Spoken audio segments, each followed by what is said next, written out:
Hello. Magandang umaga mga kapatid.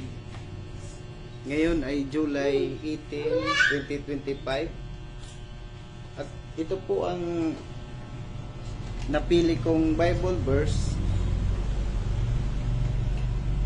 As for husband, love your wives just like Christ loved the church and give himself for her.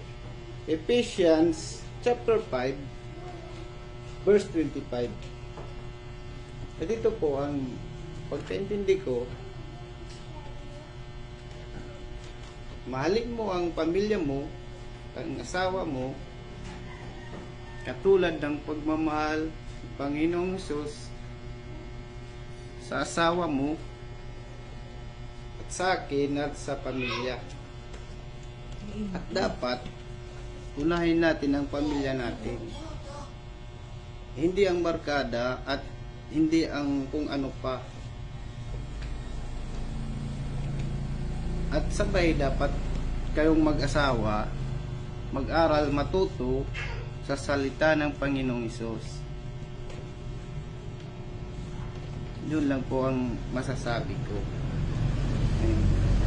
Maraming salamat at magandang umaga ulit mga ka-Team Jesus. And God bless you all. Thank you.